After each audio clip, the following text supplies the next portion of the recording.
Uh, so I decided to write a short book, maybe even you could call it a booklet, called something like The Lessons Pumpkin Has Taught Me. Pumpkin has been with me, Pumpkin, my male orange cat.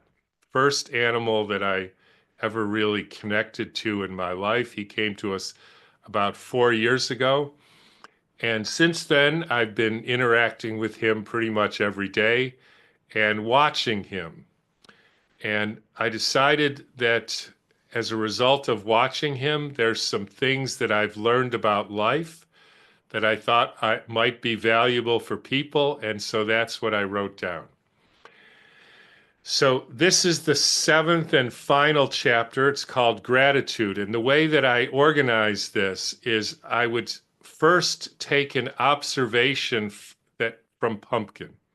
In other words, something that I consistently, regularly saw, a behavior he does or something, and I would describe the behavior, in other words, the observable. So now we're telling the story of what Pumpkin does. And then I would take a guess at the interpretation of what that behavior means. Now, obviously, I don't know because Pumpkin can't talk to me, but he talks to me in his way. And so I obviously could misinterpret these gestures, but this is my, you could say, best guess at what these gestures mean. So again, in the first, we've now had 6 chapters that are describing something that I see with Pumpkin, and then I'm going to interpret what the lesson is for me. And hopefully this booklet will be done, I'm guessing January or February. I hope everybody checks it out. I think it will be a valuable contribution to your life just to hear what we can learn from somebody who seems to me in some ways pretty wise being. So this is the chapter 7 called Gratitude.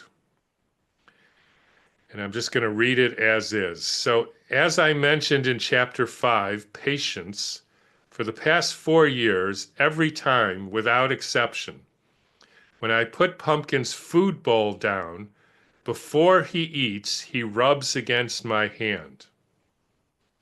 While I'm guessing that many will say this gesture is instinct, whatever that is, or just something that cats or animals do, whatever that means. But for both Linda and I, it is an unmistakable way of expressing gratitude for his food. Cats clearly interact with their food in, quote, funny ways before they eat.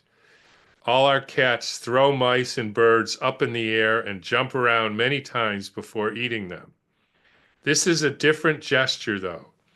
It seems to be saying food is important, but connection is even more important.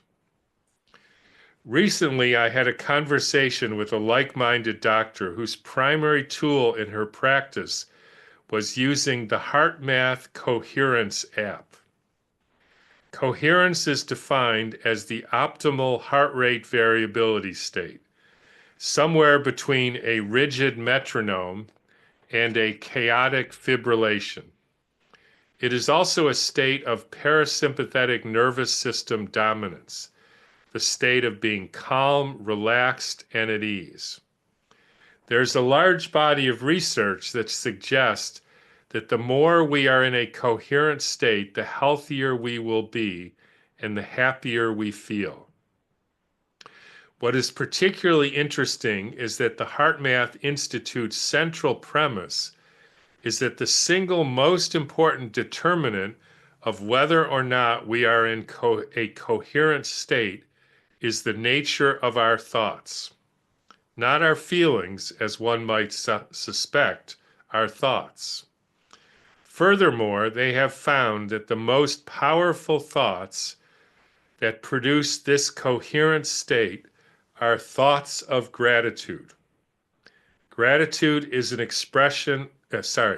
gratitude is an experience of connection, safety, and joy. It is the recognition of the beauty of simply being alive, to feel the sun on our faces, the earth under our feet, and the joy of sharing our lives with those we love. It is the experience of being home. Pumpkin somehow feels this. He must experience this coherence.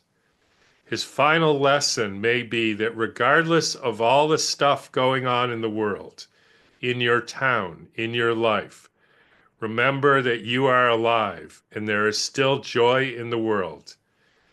If you can find this gratitude place inside you, maybe, just maybe, the joy will increase. So thank you very much, everybody. I wish you a wonderful next few holiday days, and I will look forward to seeing you next week.